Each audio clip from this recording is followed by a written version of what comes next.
Okay, good evening, everyone. I'd like to call this meeting to order, being the Harbour East Marine Drive Community Council. It's a special meeting as of July 3rd, 2025. Mr.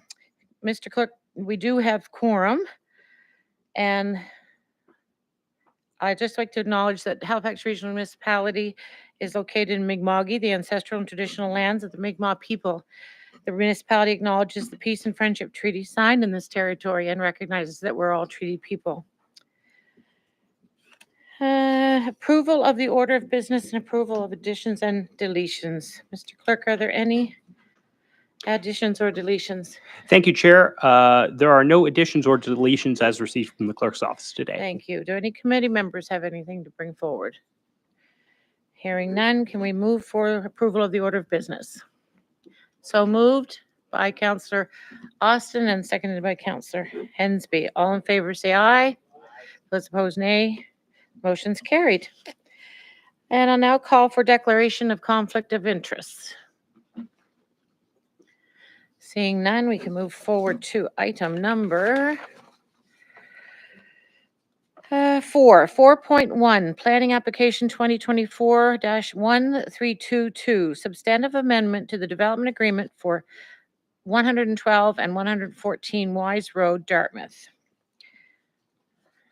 We have our staff person, Craig Wernell, Planner 2, here to speak to the amendment.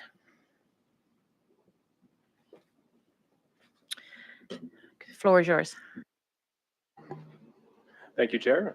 Through the Council, good afternoon, everybody. My name is Craig Wernell. I'm a Planner 2 with the Urban Enabled Applications team. I'm here to present Plan App 2024-01322. It needs to be said that the presentation was prepared by Kelly Greenland. So the proposal details, the applicant for this application is Alex Dunphy. The location is 112 and 114 Wise Road in Dartmouth. The proposal is to add an additional 2 stories on the approved 20-story mixed-use building at the location. And the type of application is a substantive amendment to a development agreement. So for a bit of site context, you can see to the site on the left-hand side within the red circle, located at the northeast corner of Wise Road and Nantucket Avenue. The site, the image on the right-hand side provides more zoomed-in view of the site, highlighted again in red.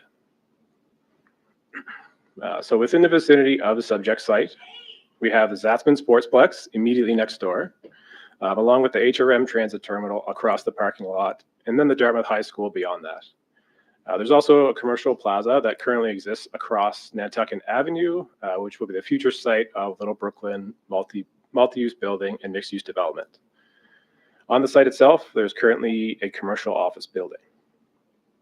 These are some additional views, looking at the subject site from the north on the left, looking at it from the southwest in the center, and from the southeast on the right. These photos were taken in June 2025. As you can see, and as you're all aware, there's 3 separate levels on how planning is managed at HRM. At the regional level, with the regional subdivision plan, the regional plan and subdivision bylaw, at the community plan area level, and at the land use bylaw level. Our planning policy overview, whereas the regional plan and subdivision bylaw, they generally guide where population growth and investment of services like transit, piped water, and sewer should occur. Our community plan, so at this community plan level, this is where we share our visions and goals for planning that are specified in one particular area. So for tonight's purposes, we find ourselves within the regional center plan area. The goals and general planning direction for the area is embedded within the regional center secondary municipal planning strategy. So similar to being in the regional center plan area, the regional center land use bylaw provides guidance for what can be done as of right, and is informed by the policies and directions laid out within the regional center secondary municipal planning strategy. So again, this is the development agreement process. We've since completed our staff review, engagement, and staff report. We received first reading here on June 5th, 2025. And again, after decision, it's appealable for 14 days.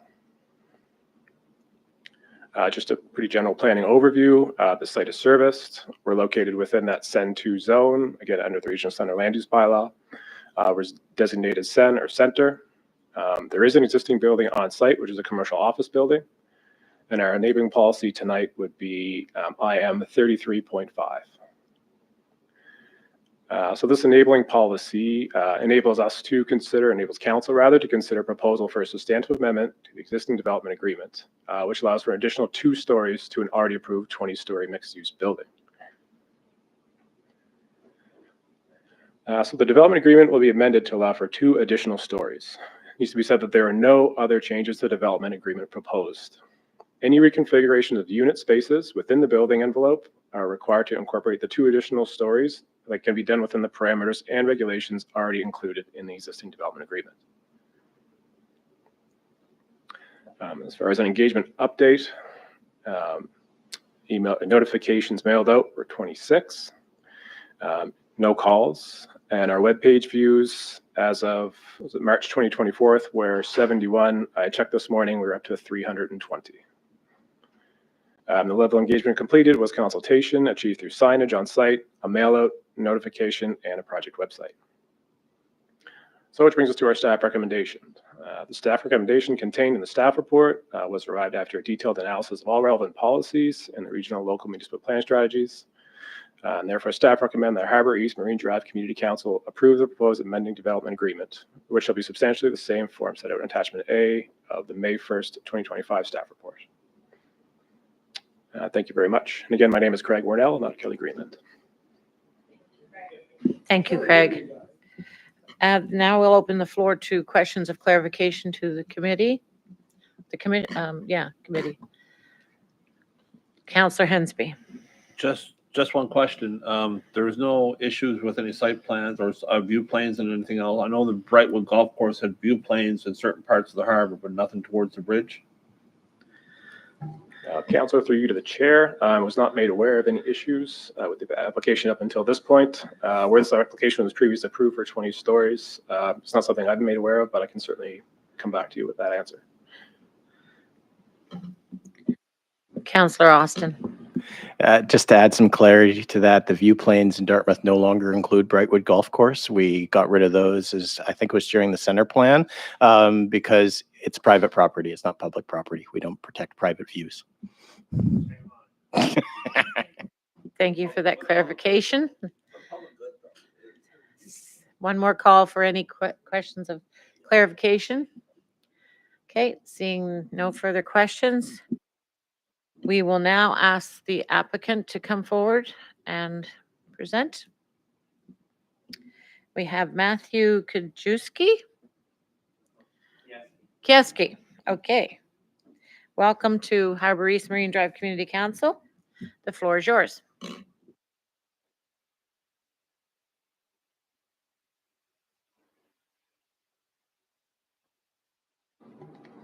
Just to remind you that you have 10 minutes, and the clerk will remind you when you have 30 seconds. Great.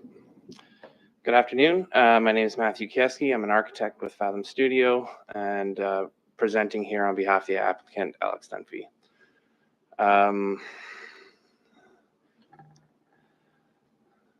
As Craig mentioned, we have our site here that's on Nantucket and Wise Road, a future center neighborhood for Dartmouth.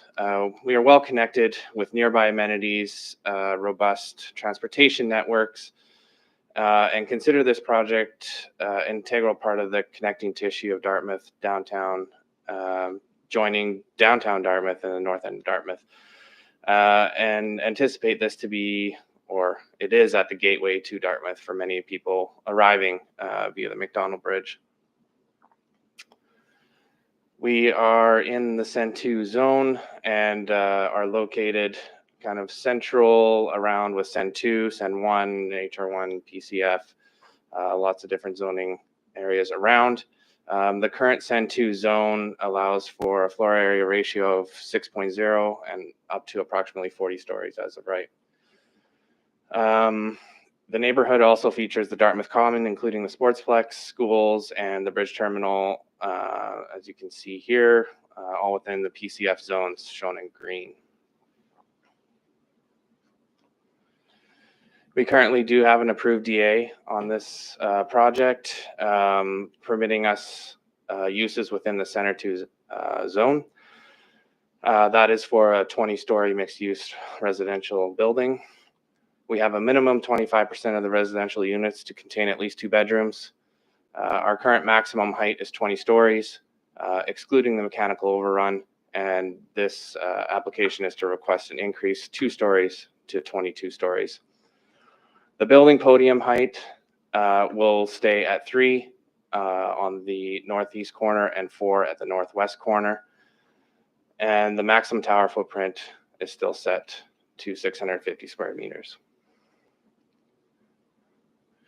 Our site conditions have predominantly stayed the same. There is a slight increase in some shadows, which we'll get to next, but in the wind diagrams here, the most frequent wind speeds may affect pedestrian comfort. So there's a resulting kind of wind shadow, as you can see in the pink elements. In the winter, that is to the southeast. In the spring, that is on the sidewalk for Nantucket Ave. On the northwest. In the summer, that's the kind of northeast or north side. And in the fall, again, southeast. And that would only be 30% of the time. Our 3/4 story podium will help mitigate wind impacts on the pedestrian comfort.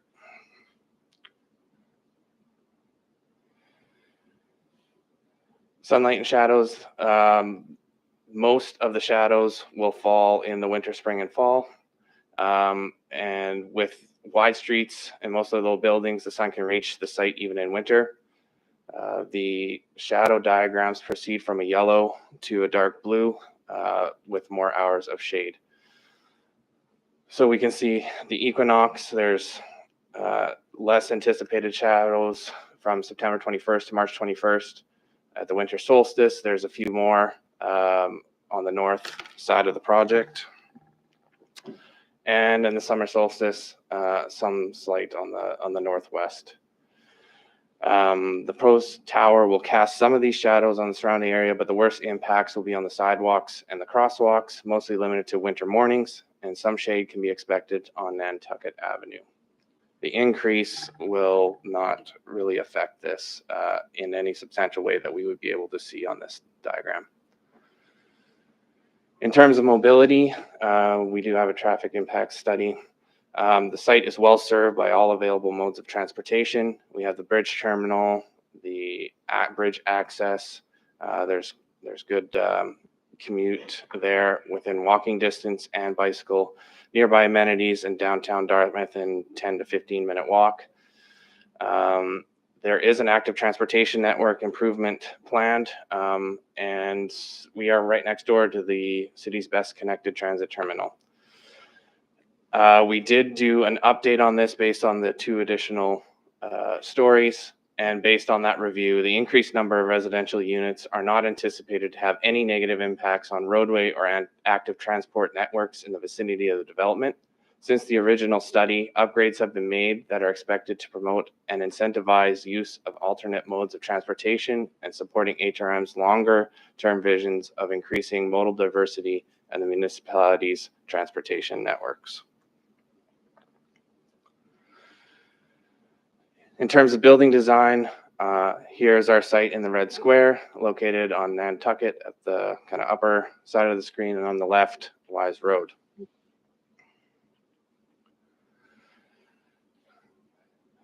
Our setbacks and location of the building have not changed. The only thing that we are requesting here is the additional 2 stories. So this site plan addresses that, showing the shape to be substantially the same as what we had previously submitted.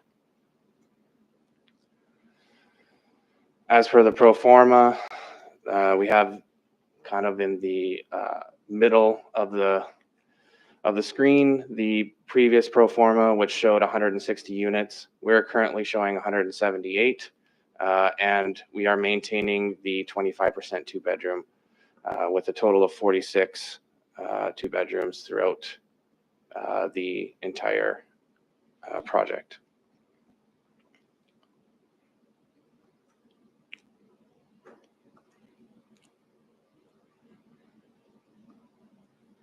And I'm stuck.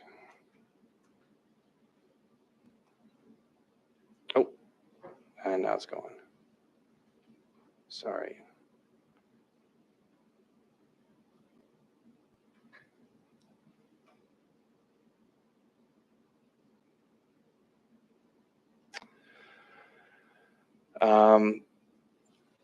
Our amenity spaces have remained the same, at least meeting or exceeding the DA requirement.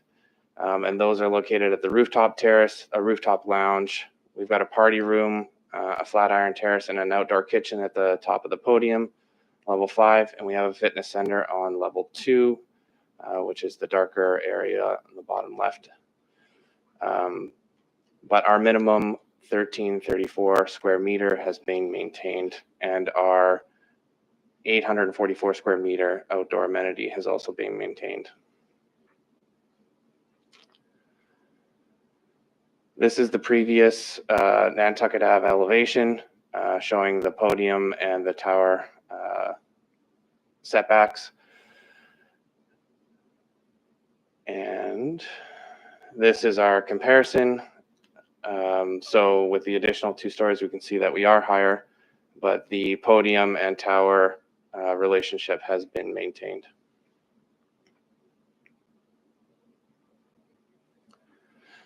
The materials are still planned to be brick masonry, dark metal glass, and metal panel for the tower.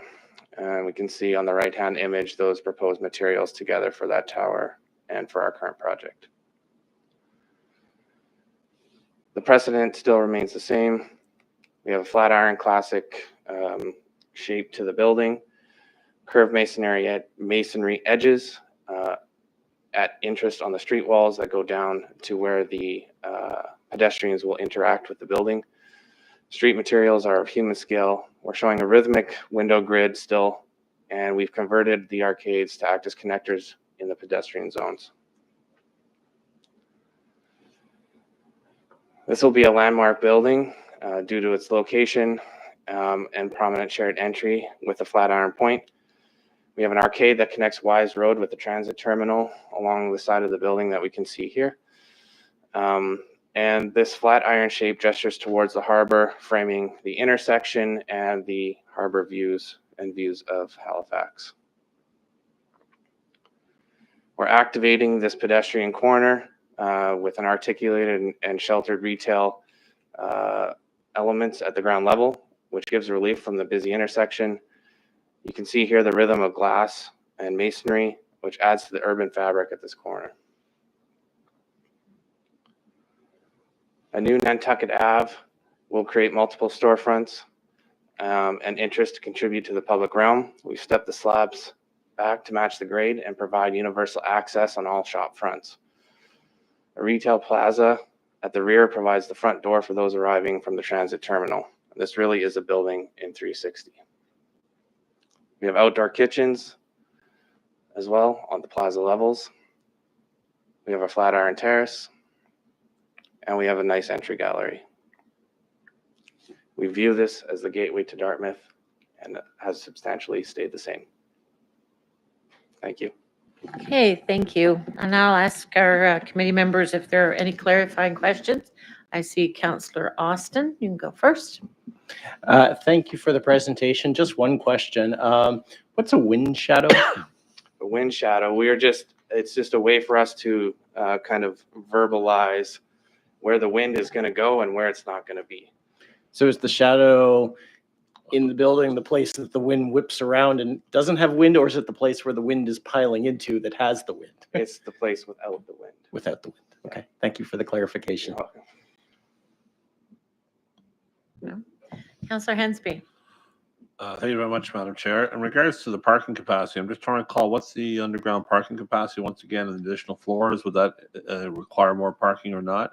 And I'm also curious about the parking garage ramp entrance is so close to the intersection with with Wise Road. Do you think there's going to be any complication with that right-hand turn lane from Wise Road onto Nantucket? It's very close to the driveway, so kind of curious to anticipate any traffic issues there. Yeah, so as for the parking, we have not increased the parking for the additional 2 levels. We have 3 levels of underground parking in this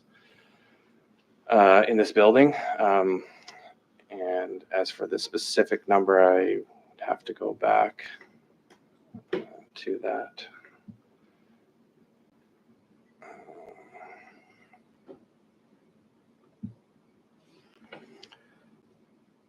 We have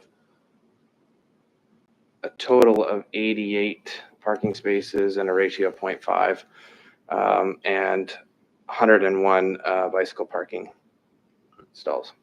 So is the anticipated directional traffic when you come out of the building, will you be forced to turn right? Because I can't Yeah, see so it. the driveway will have a right in, right out Okay.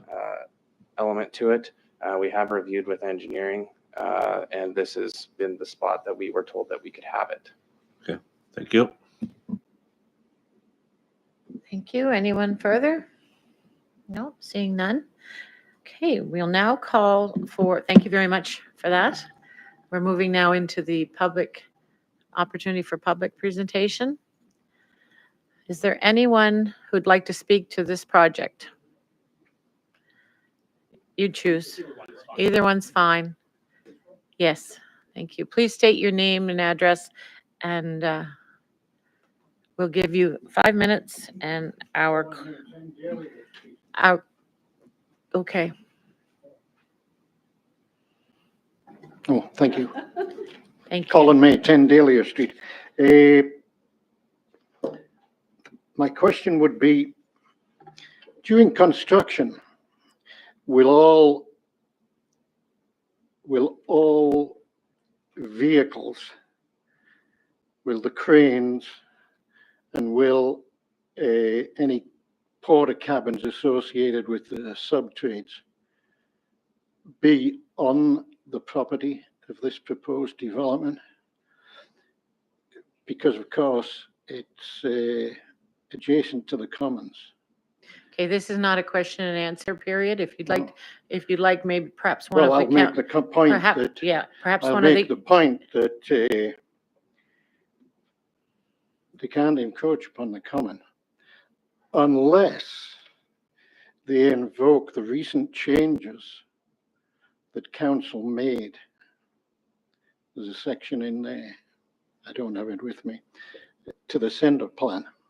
And so what I'm thinking of is when the crane gets erected,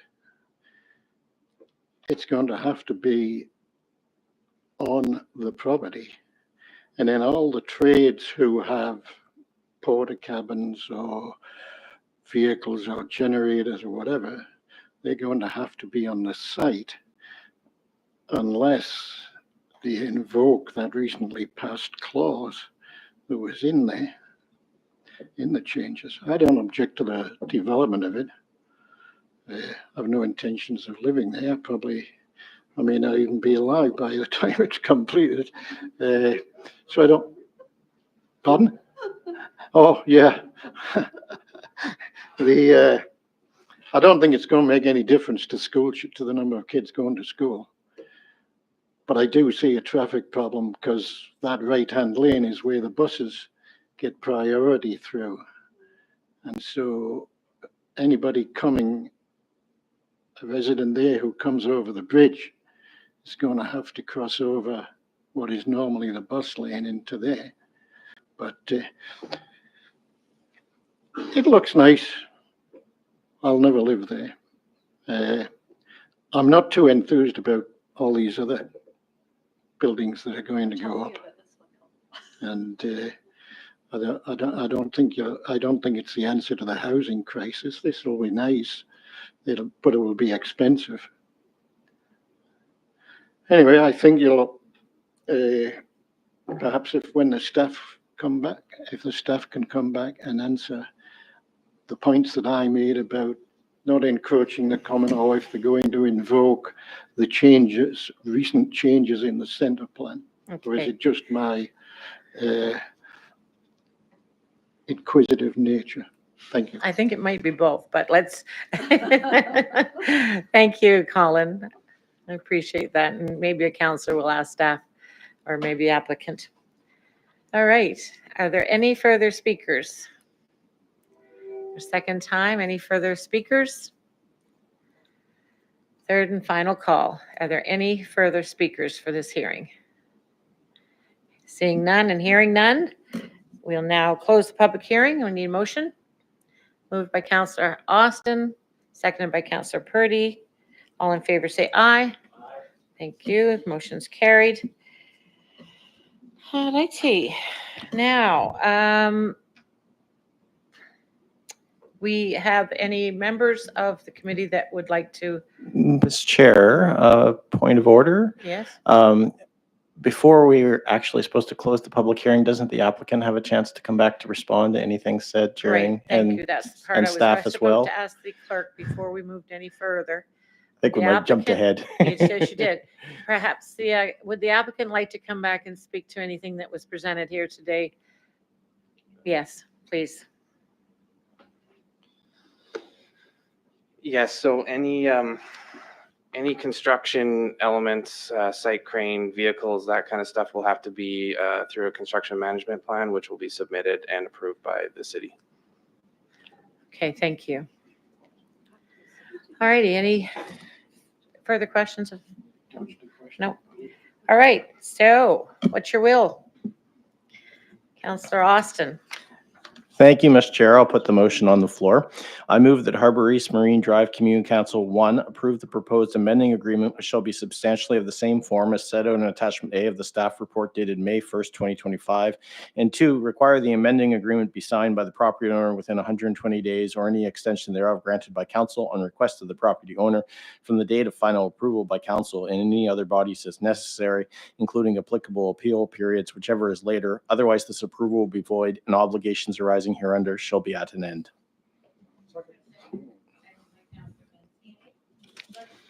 I'll briefly speak to it. I mean, this is this building we've already approved, and I think the design is still a good one. I think it deals with a challenging corner site that is very visible and has basically public space all around it quite well. So, you know, I'm happy to approve this amendment and would urge council to do the same.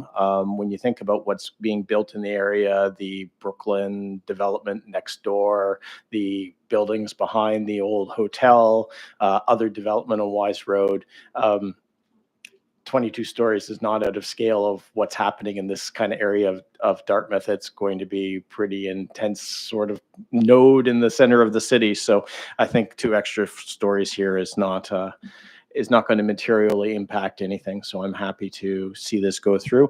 In terms of the common and the kind of piece that was raised on there, I mean, I'll trust staff to sort out the legalities of that. The only thing I would note is that this section of common is not really green space. It is sportsplex parking. And so our impacts on community here, I think, are very different than if we'd been encroaching on space that's actively used as park. It still has to meet whatever the legal requirements are. But I mean, it'll probably be tough to dig a big hole for a building without some encroachment. So I'll leave that for staff and the developer to figure out how that happens legally, whether that ends up having to go to provincial cabinet, right? Since that's where buildings on the common get approved. But that's above my pay grade, as they say. Thank you. Thank you, Councillor. Is there any further comment from anyone? Councillor Purdy. I'll be supporting the amendment here, but I'm still concerned. I know this isn't the problem for the developer, but just our lack of parking requirements, and I just don't think it is enough. And we have a sportsplex parking lot right there that I'm sure will be tempting for some of the residents to use. And I think that we need to go back and reassess some of these decisions that have been made. But anyway, that's just my opinion. So I will be supporting this. 2 stories is reasonable considering all of the other developments that are taking place, as Councillor Austin said, in this area, and that's the center plan new regulations. So Thank you. Anyone else? With your indulgence, may I speak to this one very quickly? I will be supporting the amendment. This is one of those ones that I appreciate the local councillors' input on it. But I did want to say again that I've been impressed with the design of this building. I said it in the last one. The design is an iconic kind of center, mast, if you will. And I'm just pleased to see that part of Dartmouth being invested in.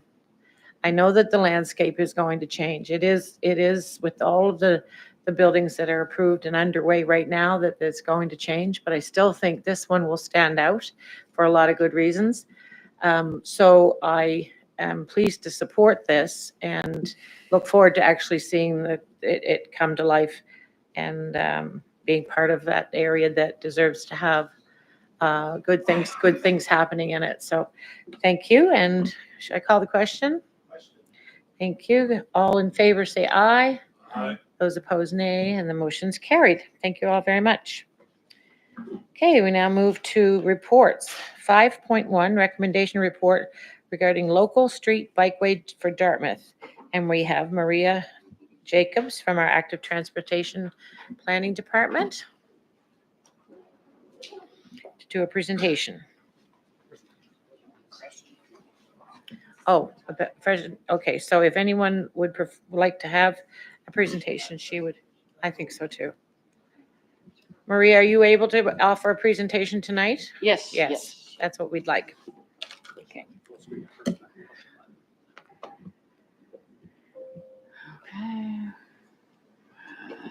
Here, this one, and start at the beginning. Okay.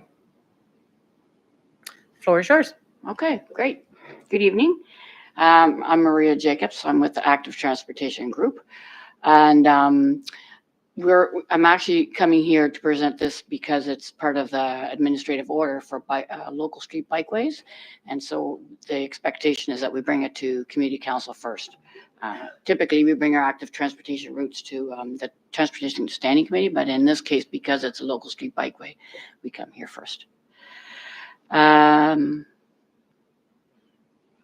Okay, well, on my screen, it's really small, so how do I? No, I know, but I can't read it.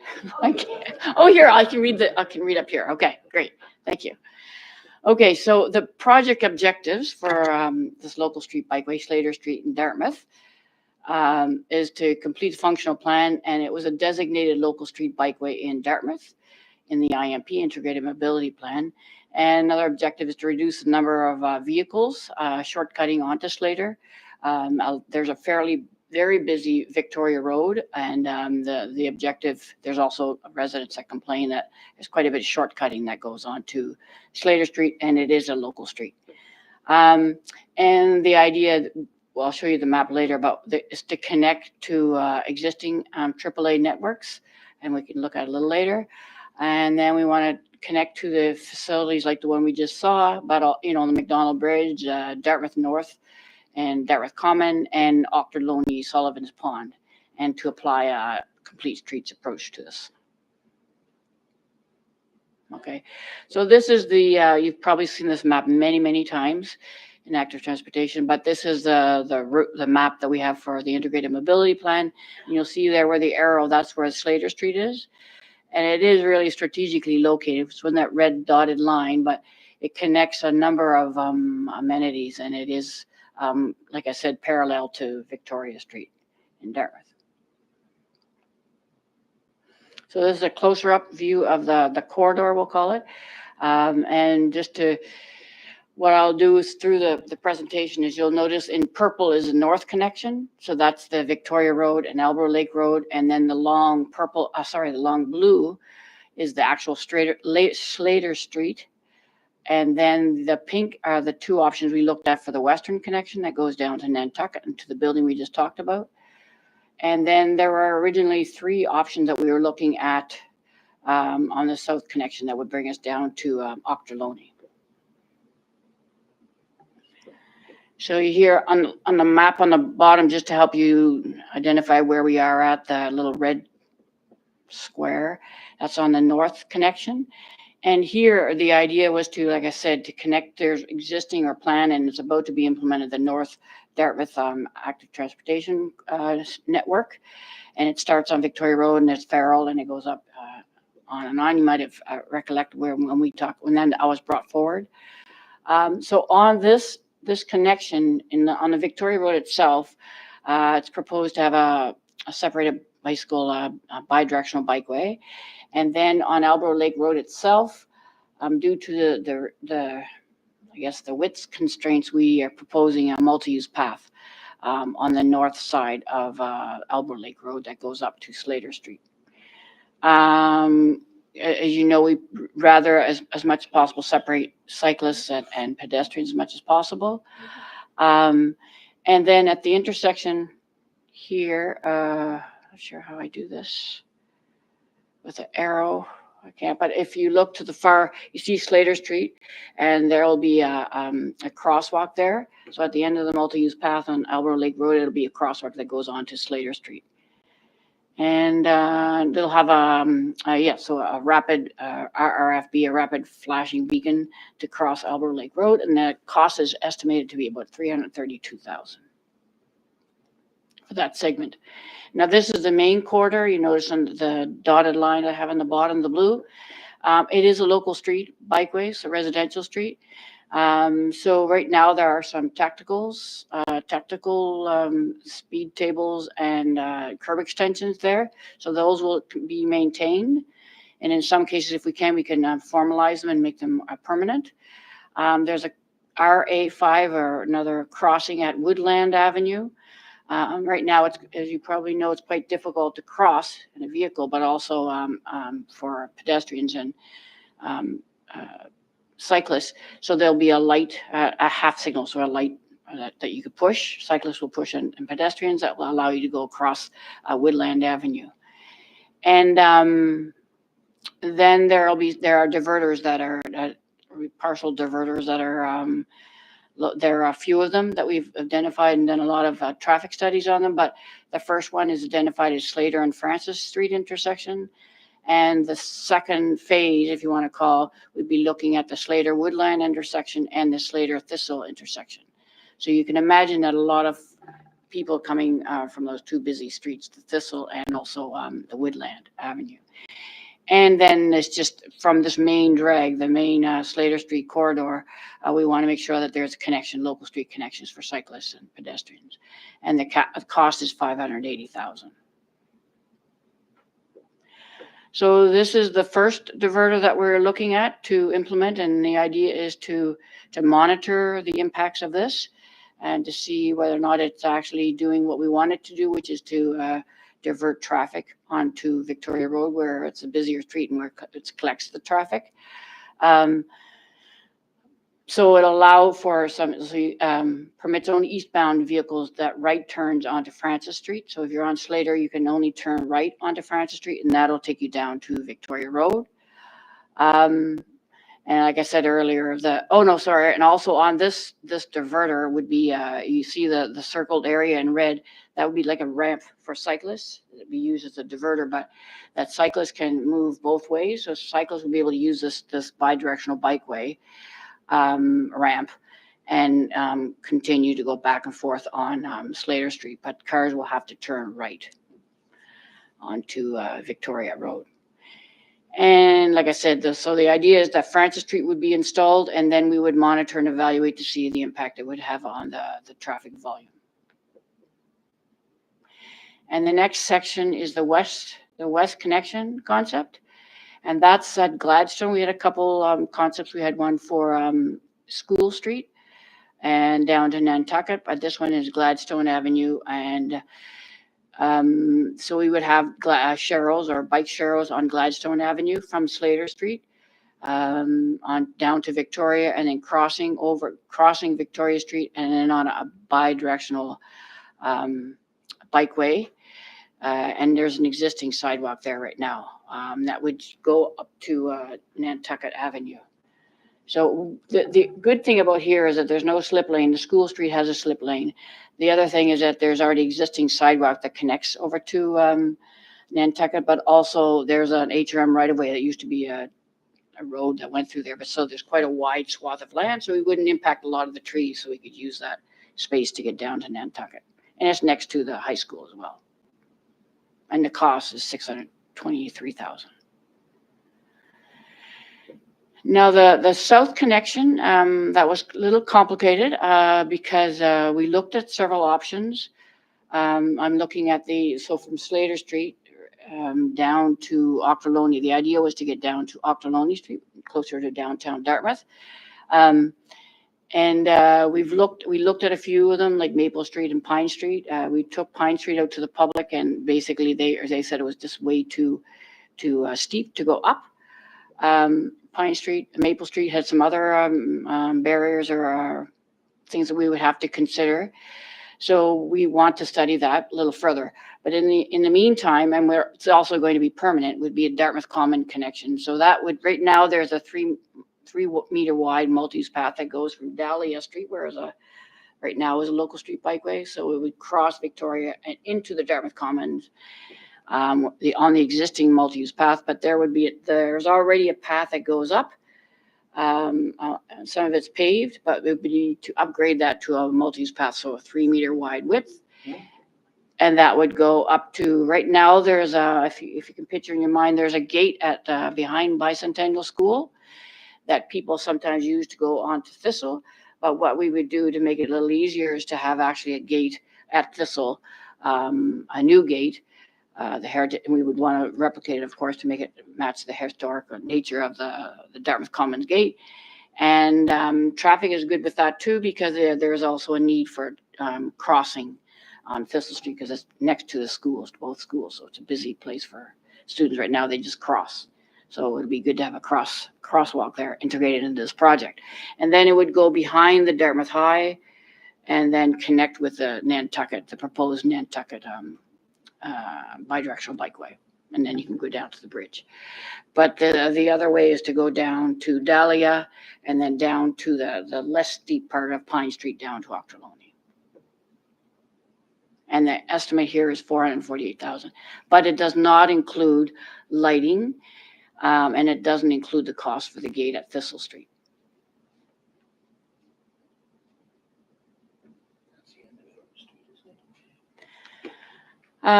So the implementation, depending on the approval of regional council, but also a community council, we would proceed to preliminary and detailed design.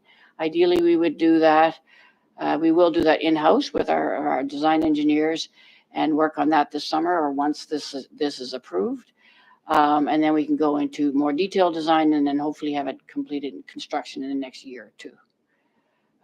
So the target is to have it done by 2027. Okay. Great, thank you very much. Any committee members have questions for Maria? Thank you. Councillor Austin? Thank you, Mr. Chair. I'll put the motion on. It's not a public hearing, it's just yeah.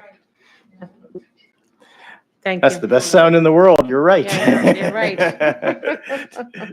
I move that Harbour East Marine Drive Community Council recommend that Regional Council 1 approve the installation of approximately 2.5 kilometers of bicycle facilities in Dartmouth along Slater Street from Aldborough Lake Road to Thistle Street, with a north connection along Aldborough Lake Road to Victoria Road, a west connection on Gladstone to Nantucket Avenue, and a south connection from Nantucket Avenue through the Dartmouth Common to Dahlia Street, as described in the discussion section of the staff report dated April 2nd, 2025.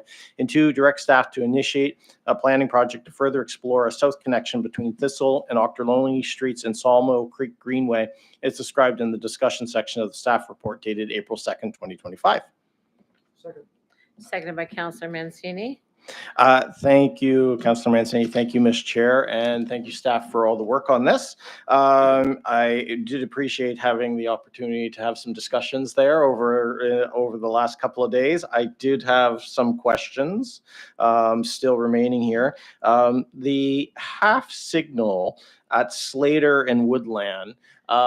So half signal, this would be like a red light, not just a crosswalk thing. Like, Yes. yeah, okay. So you would push the button and it would stop the traffic and you could walk or bike across. Yeah. Okay. Is it, these are small things, but is the design intent that you could, as a cyclist, pull up on the curb, press the button?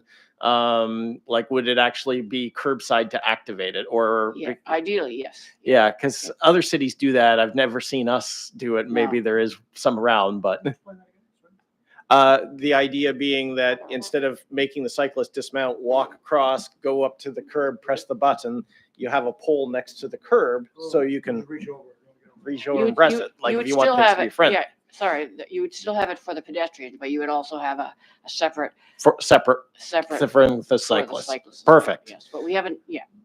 Yeah, I think that's what you need to make. If you want people to, if we're going to spend the money, we should design these in a way that actually makes sense for the way people use them. Sorry, I was just going to ask Mark if he knows of any example that we have already in. I thought we did have them already. These Maybe we do. They're not in my Cycling daily travels. push buttons. I call them cycling push buttons, but. Good evening. I'm Mark Neener, Supervisor of Active Transportation Planning. Through you, Chair, to the councillor. We have some upcoming installations of bike signals that will be activated by cyclists, and we actually. Oh, thank you.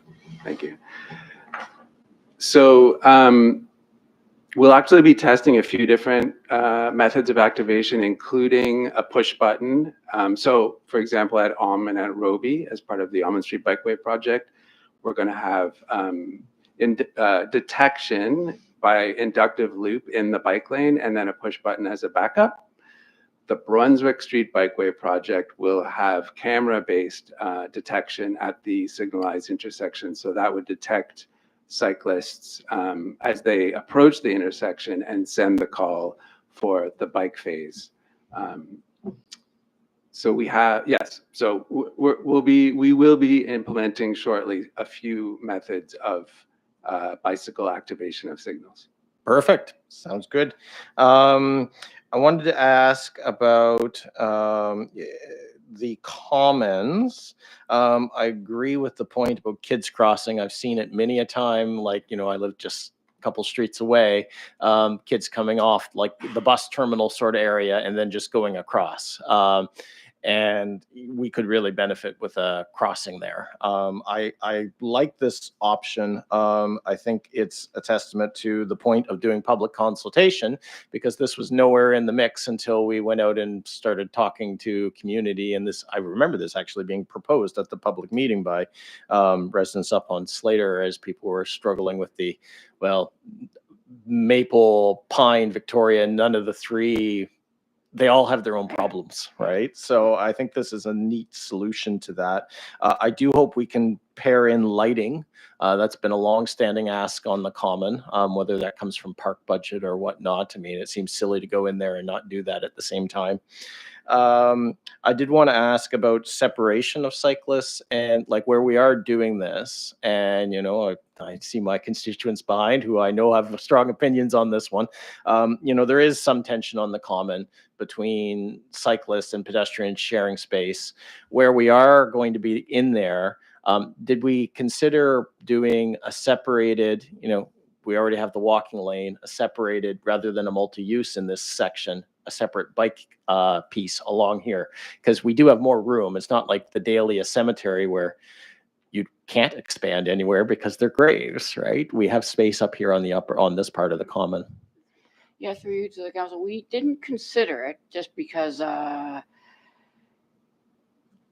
now the multi-use path seems to be working okay. I mean, maybe there's some complaints. We are looking at signage, and there is also the concern about making sure that there's a slow down sign as you're coming towards on both sides, but particularly when you're going down towards the cemetery and you're going to Victoria Road to alert cyclists to slow down. But you're correct.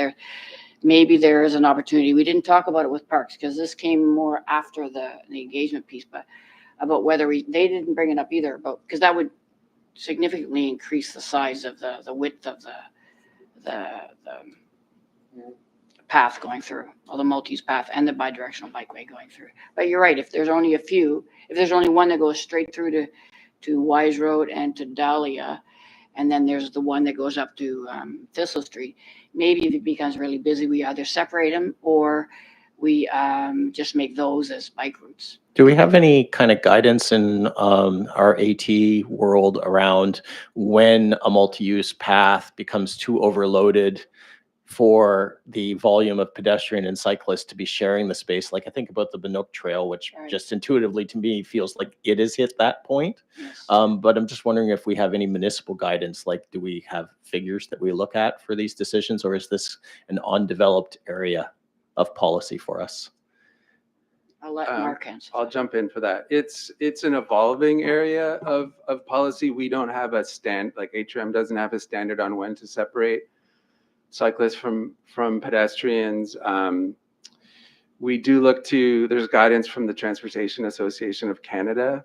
The thresholds in that guide are quite high. I think we'd be looking at pedestrian volumes similar to Spring Garden Road before that guidance would dictate separating users. But there's also precedent and best practice from other cities like Vancouver, for example, that we look to. We're having a similar conversation about separating users on the Halifax Common as part of the Midtown AAA Bikeways project. And, there we're looking at a very strong desire line east-west across the North Common, and are giving consideration to separating cyclists from peds for that segment because because we have space and there's a strong desire line, and we expect high volumes of both cyclists and pedestrians. There are trade-offs. It does have more of an impact on the green space. You have to think about constraints like trees and tree root zones. I think it's also important to think about how a separate bike and ped facility on the Dartmouth Common would connect to the other routes in the Dartmouth Common. Does it make sense to have one segment separated, but the rest of the network in the Common shared? And there are, we've had discussions about this connection, obviously, with parks, and they have some concerns about potential impacts to some of the green spaces that aren't necessarily programmed, but are actually used for various activities. So those, that's another constraint that we have to work around. Okay, I know I'm way over time, so I will come back for Vanessa questions and Francis, the diverter. Okay, good. Thank you, Councillor Austin. Councillor Mancini was next. Thank you, Madam Chair. Thank you, Madam Chair. Thank you, Maria and Mark. So can you help me with the math? So the whole overall project is $2,049,000. HRM is 17 cents on the dollar. So what's our dollar amount that HRM is paying? Help me with that math. I know that? At the end of the report. So while Mark's doing the math, so do we have it? Can we pull out the non-biking related part of the project? Sorry, hang on. Sorry, pardon me? Can we pull out the non-biking direct non-biking parts of the projects, the RFBs and crosswalks? And yes, it's there because of the bikeway, but that's a benefit to the community. So I'd like to know what the dollar amount is for that versus I think part of the problem we have, and as we know, this topic is a hot topic as of late, not understanding that what else is going in here, that $2 million. So I would like to know how much is the non-biking stuff. Well, it's a Class C estimate, so it would be included, except for we didn't include the gate and we didn't include the lighting in the Common. Yes, I understand it's included, but I'm saying I would like to know what specifically is the bike stuff and what is specifically things like crosswalks and RFBs. I know it's there because of the bikes, but I think we should be identifying it separately. Separately, okay, sure. So that's what. Did you want me to list off the, okay. Well, we can take that offline and do it because I suspect this will get approved today, but at the next time we have a conversation on this, and I think Okay. at any time we're dealing with this stuff, that should be separated out Okay. so we understand what it's made of. Yeah, particularly now with all the conversation we're having about bikes. Yes. Other questions I have, are there any loss of trees or parking? There's a little bit at behind when you connect with the Dartmouth High School, the path there, and the Nantucket. There Sure. may be a little a selection of trees there, but very little. And Very they are little. large mature trees or no, or, No, I would say they're more shrubs. okay. than And trees. what about parking? And because we have that fair amount of space there, we could possibly go around it and go Yeah. where the shrubs are, or more in the direction of shrubs. The other thing, what was the Parking? other question you had again? Parking, Maria? The only impact of the parking would be the diverter at Thistle Street. So there would be about, I'd say, 4 on-street parking spaces that would be removed for the diverter, the ramp. Okay. Speaking of diverters and ramps, I'm not familiar with that stuff. Maybe my colleagues might be. Do we have examples of diverters and ramps? Is the ramps the ones we see on South Park Street? Is that what you mean by a ramp? No, No? what I'm talking about is the one, for example, George Daphne. And I think there's an image of it in the report, but it's, Yeah, it wasn't very clear. I was looking at it. Okay. But, yeah, I don't think I have a, I'm wondering if this does proceed, the next time we talk about it, we have some actual visuals of whether it's here or, and can Okay. you explain the diverter piece again? I'm trying to understand that. so it's basically, it's a bicycle ramp Okay. that comes up to the intersection. Yep. So cyclists can come up. Yep. And they go up and then, actually we have it at Dahlia. Remember there's a bit of a ramp at Dahlia that goes across Victoria to go into the bike to the Commons, Dartmouth Common. There's one there. I'll take a But look. this one would be Yeah, a okay. wider one because it would also act as a diverter. And diverter meaning the cars will not, Yeah, prevents exactly. them from Diverter going. for cars, exactly. So the cars can't go on these ramps. I call them bicycle ramps. They're bi-directional. I'm not sure the technical term, but Okay. I call them bicycle diverters Yeah. or ramps. I bicycle wouldn't mind ramps. seeing actual pictures of that if this progresses. I We think. don't have a lot of them, but we They- do have yeah. them. We do have them. I know the George Daphne one has been Yeah. there for quite some time. It doesn't even have to be our municipality, just so I can have a visual. Some others might have a better understanding. I don't on it. So you alluded to the speed tables. So none of the speed tables will have to be adjusted. That No. are not slate free. Okay. When we do this kind of design, I assume you do, but are we having communication with emergency services? Yes. Yeah, so they look and are they giving a thumbs up or thumbs down or here's Well, what we need to they've adjust? talked a little bit about the diverter and how we would Right. design design. they're They've looked involved at in it, and that. they want, when we go to the next phase, they want to make sure that it's a diverter that works for them as well. And we're also that's more for the hydrant for fire services. They want another hydrant installed so that they don't have to go around Oh, okay. and go. They want to have a hydrant that's between Woodland and. And is Francis. that cost part of the $2 million? Is that included in it? Well, we couldn't we know. No, that's be separate. But we're also doing it in at the same time. The project is expected to be done same time as a recap, Oh, I see. Okay. so to save costs. Yeah, my time's up, so I'll come back. Yeah, thank you. Thank you, Councillor Hensby. Thank you, Madam Chair. I do like the concept of multi-use path. That way you get the cyclist off the street and sharing with pedestrians. That's a good to see there. But my understanding in crosswalks, isn't the rules of the road that you have to dismount your bike to walk across a crosswalk? So why are we having a push button allow them to drive through a crosswalk? We're encouraging them to break the law. So I think that they should be respecting the law, dismount at crosswalks and walk their bike across. The Francis Street, the redirection, I understand the shortcutting that goes on Francis Street quite a bit. I do it myself from time to time. But how are the residents on that end of Francis Street? They're going to have to circle all the way around to get home. To get, that's something that's a little frustrating for that particular area, those few blocks. So I wasn't sure how they responded. And the bump outs, like I'm not a fan of the bump outs, especially in busy intersections, like especially the ones at Thistle and Slater. They're a pain in the ass is what they are. And trying to drive around and be very careful of oncoming traffic. It's just, you got to be very careful. that you just have to squeeze by them. I think that bump outs should not be allowed on major intersections such as Thistle.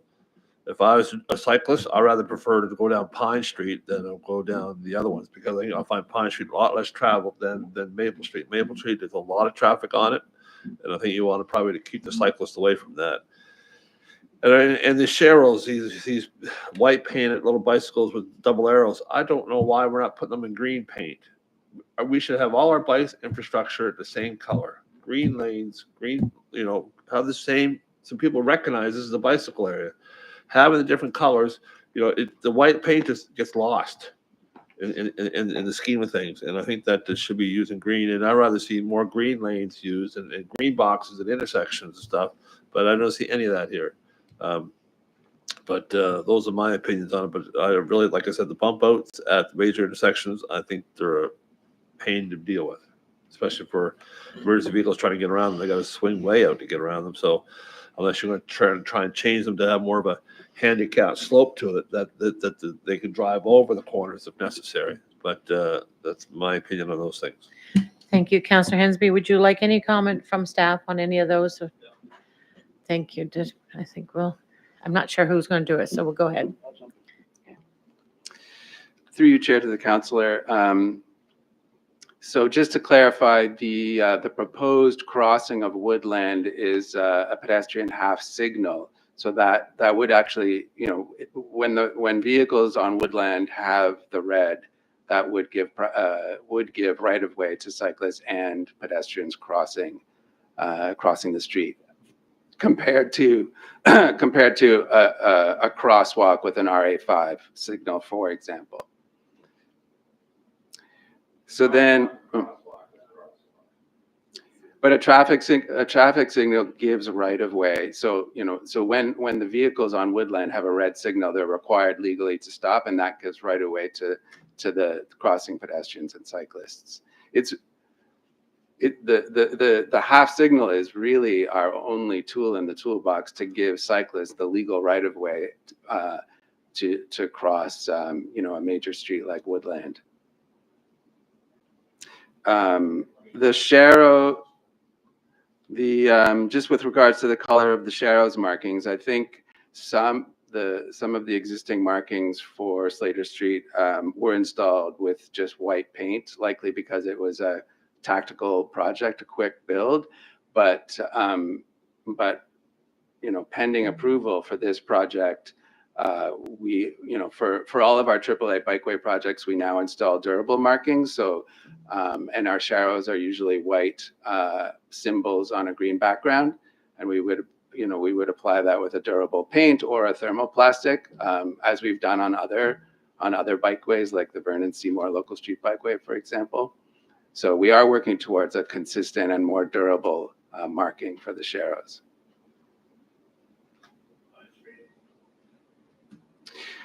Pine Street, well, as Maria mentioned in the presentation, Pine Street was considered as part of the concepts for the South Connection, but it's because of the very steep slope for that top segment of the street. It's not suitable as a bike route for all ages and abilities, either climbing uphill or going downhill because of the risk of high speeds for an inexperienced cyclist going down the hill. So for now, we've eliminated Pine Street as an option for making that. Well, we've eliminated the top piece of Pine Street as an option for making a cycling connection.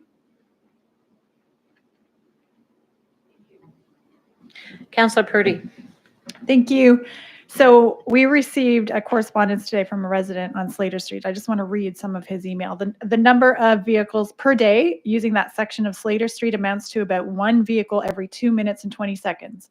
From 6 a.m. to 10 p.m., that would be about 1 vehicle every 90 seconds. This is not a busy street. The data also indicates that the average vehicle operator is driving 12 to 16% under the street limit. It's 950 meters from Woodland Avenue to Thistle Street along Slater Street, and that span less than 1 kilometer. There are 3 all-way stops, 4 speed bumps, 8 bump outs, 24 painted bicycle decals on the pavement, and 2, traffic restrictions during rush hour, limiting access to the street. In my 36 years living in the neighborhood, there's not been one incident of a vehicle requiring the need of emergency services on that part of the street. It is already among the safest streets in the municipality.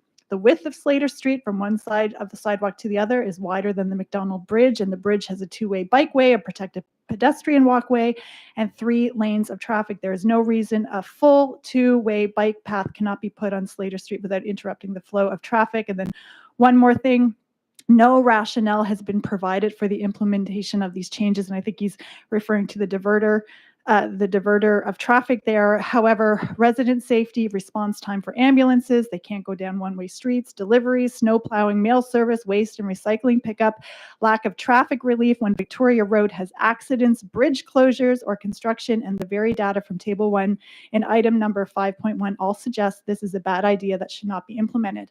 I feel like he explained my thoughts so well when I was reading this report. I'm like, what? Why? What?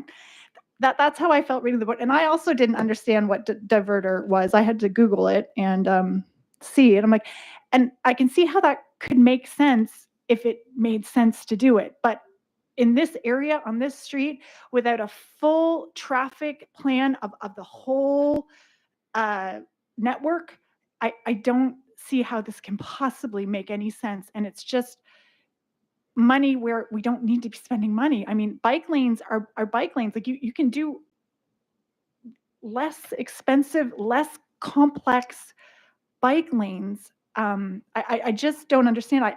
I cannot support this as it is because I just feel like he explained what I was trying to put into words while reading this report. I didn't get why and what we were trying to accomplish here, except make our residents even more frustrated and make traffic flow even more congested. And so I can't support this. And I'm also wondering too, with Councillor Mancini's motion just last week, or I think it was last week anyway, time is all melting together, but like we want an update on costs, implementations, traffic impacts on these infrastructure changes. And so how are we, I'm assuming everyone's going to vote this through today. So how does that fit within the greater span of like taking a second look at these things and how are we impacting the traffic flow in the greater network of just not just 1 or 2 or 3 or 4 streets, but like the greater network. And then of course the cost implications. This seems like a very expensive way to do bike lanes. So that's all. I won't be supporting this as it is like this. Okay. Thank you. Thank you. Before I go there, would you like to respond to any of the motion concerns that Yeah, I have been just raised by want Councillor sure. Purdy? Thank you. Can I just jump in? I'll just respond to the question about the implications of Councillor Mancini's motion. So developing that report in response to the motion is underway. I think we have a commitment to come back to council in December with the first part, which is about a cost breakdown of all the planned projects and that division of cost related to new AT infrastructure versus new infrastructure for vehicles versus new infrastructure for pedestrians and public space. So that work is happening, but there's no direction to staff at this point to pause planning or to stop bringing projects forward to council as planned. So in the spirit of that, that sort of, I think it was clear from Councillor Mancini's motion that the direction was not to pause this work. So we are continuing to bring forward the projects that are ready for consideration as planned, and then council can do as council wishes with that information and make a decision at that point. But other than that, I think we're just continuing to bring the work forward as as it's ready. So does this come, I think you said this comes also to Transportation Standing Committee after this, or does it go to Regional Council? It goes to Regional Council. Okay. Okay. Thank you, Councillor Purdy. Councillor Austin? Thank you, Ms. Chair. Maybe just a nod, Maria, it's what, almost 2,000 cars a day down on the lower section there between School and Thistle? Yes, yeah. So it is quieter up at the other end, but this street does have a lot of cut-through traffic, and it is a residential street that's not supposed to be doing that role. And I will fess up, as I did earlier in discussions, if I'm going to Dartmouth Crossing, I'll sometimes come out of my house and I'll turn right and I'll go up Slater, because making a right from Slater onto Woodland Avenue is totally doable in its current configuration. So this project goes forward, my own little shortcut goes away, right? This is a movement people are doing. A lot of the traffic is going to the bridge, but some of it does carry on up. The resident is correct. We could do, separated bike lanes on Slater Street, but then every resident loses parking in front of their house, which is far more impactful and far more expensive than the options we've proposed. This project, most of it is actually off street. It's trail across the common, trail across Thistle, trail across the next piece of common, trail over to Gladstone, which has no impact on parking congestion, is comparatively cheaper than expensive modifications to the road. Up at the Victoria Road end, it's also multi-use trail going up to connect to the Farrell Street piece. Like, this is not Cadillac bicycle infrastructure. This is actually the cheaper one, and I'm pretty confident, well, whatever comes out of Mark's Mark's report when they come back to Councillor Mancini's motion, it's not going to be there's some other way to make Slater cheaper. The only way to make Slater cheaper is just not to do it, right? That's what we have here, because this is already, by having cars and bikes share with traffic calming, that is already the cheapest, lowest technical option to implement. So I'll turn to Vanessa, because, I did post this on the Brightwood Facebook group to get some neighborhood feedback on this. Surprisingly, no one has spoken up saying, hey, I don't want you to cut off my connection over to Woodland. The concern has mainly come from Vanessa, yes, Vanessa's the next. Yeah, no, the residents on Vanessa, there's some there that have concern, because where the diverter is, it means that they would have to make, if they're heading south, they would either have to go out, turn right, and go around the block, or they would have to make left turns across either Victoria or Woodlawn, which are busy streets. And so the question has been asked about, could we, instead of doing the diverter at Francis, could we put the diverter at Vanessa so that they are on the side where they could then still flow down to School Street to come out at the traffic light? And I'm just wondering, my question for staff would be, did we consider Vanessa? Why did we go with Francis for where the diverter would be located? They're all names up there, Vanessa and Francis. Through you to the chair, but so if you know the pattern of the street, which of course you do, the streets that go actually from the Brightwood Golf Course, there's a number of small streets, but the one that is the two that are longest besides Woodland and Thistle is Francis and School Street. So they're the ones that actually go from Brightwood, cross Slater, and then across Victoria Road. And it's not really busy. The traffic is not busy on the road down towards. So, but on the other hand, if we looked at School Street, that's very busy, and we would add a lot of traffic down to Nantucket and onto Victoria and down towards the bridge. So I guess the thinking is we do Francis because it's a longer street, longer than the other smaller streets. But also, if Francis works, that's 2 or 3 streets away from Woodland. And if it doesn't work, let's say the numbers don't reduce, then we're going to go to Woodland as a diverter, right? We're going to put a diverter there. So it's very close to Vanessa. It's like 1 block away from Vanessa. So it wouldn't make sense to put a diverter at Vanessa and also at Woodland. Okay. So there's just more flow and more traffic that can go from Francis Street than it would be from Vanessa. From Vanessa, because Vanessa doesn't pass through. Yeah. Vanessa just goes from Slater Street. I think maybe north also of Slater, but it goes down to, not north, sorry, east of Slater, but it goes down to Victoria and then also across. So there's just more traffic flow that can happen there at Francis. I'll just add one thing. The reduction in convenience for people driving from Vanessa is a trade-off with the diverter, but it's a trade-off that would apply to residents of other streets if we move the diverter to another intersection along Slater Street. Okay, thank you. Thank you, Councillor Mancini. Thank you, Madam Chair. So for Councillor Purdy's comment about my motion, so my motion didn't include any project for 2025. My motion there is the next 4 years after that. This is 2027. No, but this work and design work, right? So that's the proceed. It's part of it. So, so they're doing exactly what they should be doing. There was no intention to pause anything. Let's get the information out. And so, I do want to just go back to my first time speaking about if you could include next time, and if you wouldn't mind emailing us after this, that dollar question. So what's our share of the dollars? That's 17 cents. Give me the math.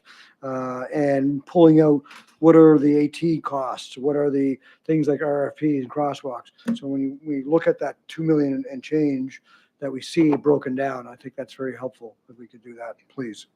The last item I have is, the comment Councillor Purdy asked about biking, low biking numbers.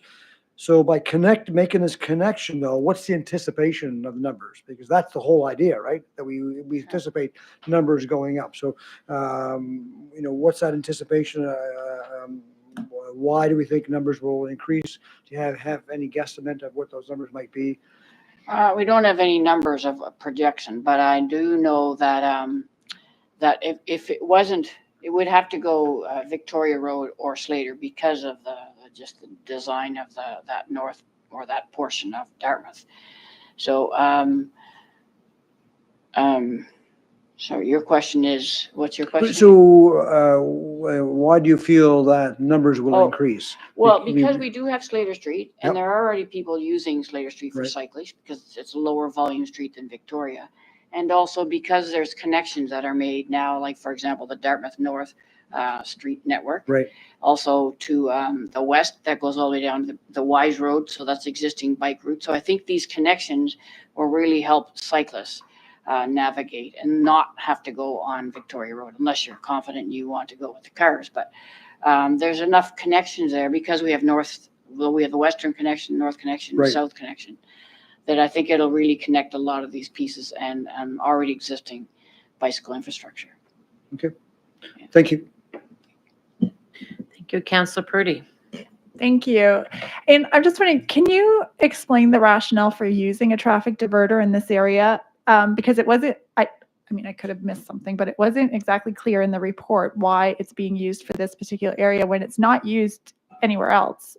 And is it possible to change your mind on that and just let cars take the right-hand turn and not restrict traffic movement where it has been allowed, for decades upon decades? And especially for emergency vehicle impact. Sorry. Yeah, sorry. The diverter idea came because the traffic that is shortcutting. So the diverter is the best way to, I guess, alleviate and divert vehicle traffic onto where they're supposed to be, really where they're supposed to be traveling, and then leave the local streets to those who live along that street.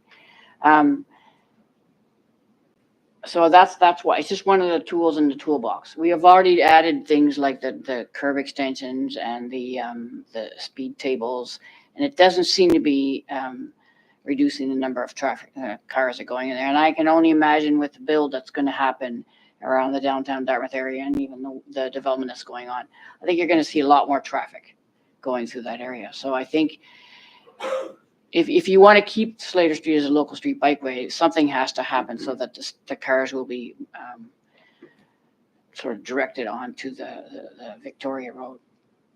Did you want to add something to it? And already. Can I add to that? Yeah. Through you, Chair, to the councillor.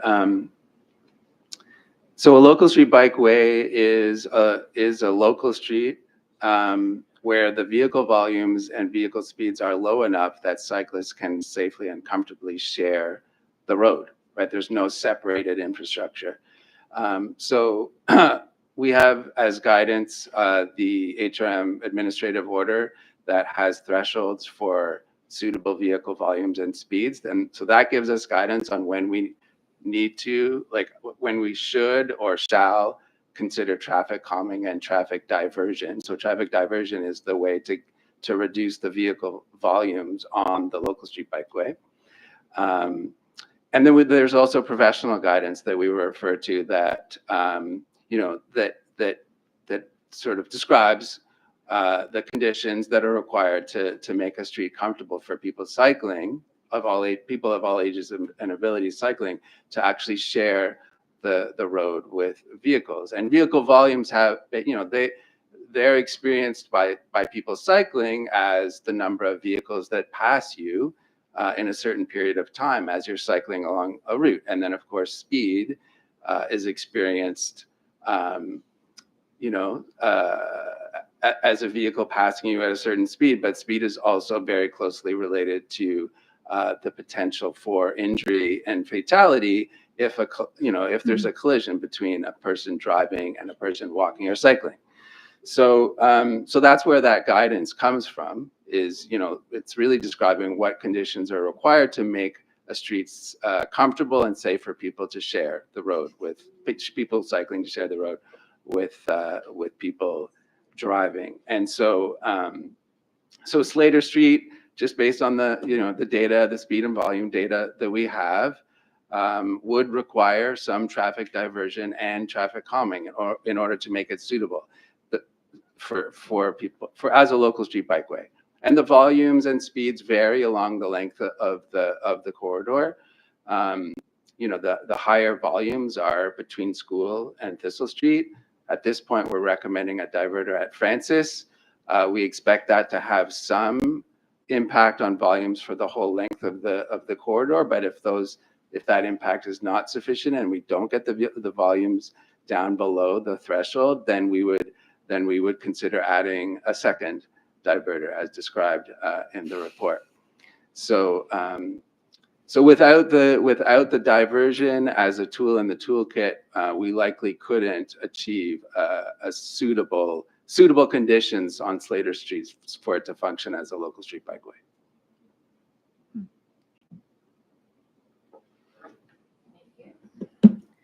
Anyone else? Anything further? Question has been called. All those in favor say aye. Those opposed, nay. The motion is carried. That wraps up the business for today. Our next meeting is not planned yet. No. So I don't see anything. We just adjourned. And walk through the park And find out what it's really like.